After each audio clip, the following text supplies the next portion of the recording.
All right, the one last team I just wanted to highlight quickly, and not because someone in the chat keeps mentioning them, but the Philadelphia Eagles, are they one of the most improved teams, but for different reasons, right? They were sitting there at 10-1 at one point last year, going through a gauntlet of teams and beating them, and then just fell apart down the stretch. They fell apart I don't know that I've ever seen it at the level that they did, but they were so good early on that they had to go into the playoffs, and they felt like the worst playoff team going in, and they looked like the worst playoff team in the playoffs. But it's the offensive coordinator, defensive coordinator changes. Bringing in Kellen Moore instead of Brian Johnson, this offense was just not prepared for any sort of five-man rush, any sort of blitz last year. So Kellen Moore comes in, and then Vic Fangio on the defensive side of the ball on a defense that just kept blowing coverages and just could not figure things out. They were bringing in giving the reins to Matt Patricia down the stretch. Maybe just the coaching stability and all of the multiple years of good moves from Howie Roseman in this front office should have the Eagles as a most improved team.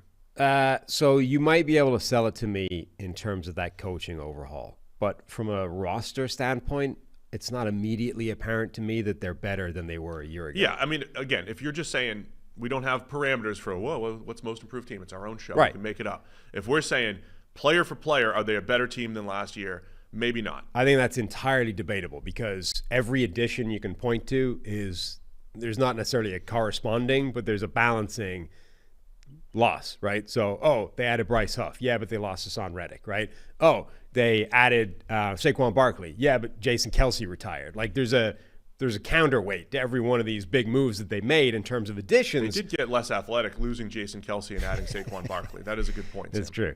And they added Devin White, which makes them worse if he plays. Oh, so, there's some subtraction problems. by addition. Right. Yes, the rare subtraction by addition.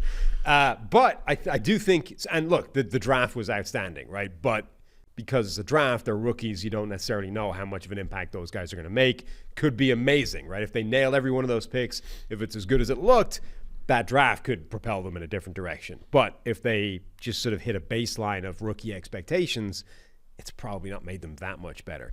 But I do think you can absolutely sell me on the idea of they went from problematic on both sides of the ball in terms of coaches to good on both sides of the ball, minimum good, right, with the potential to be outstanding. I mean, Vic Fangio's system is still the current, in vogue system right now, and he is the finest exponent of that defense. So theoretically, that could be an amazing unit.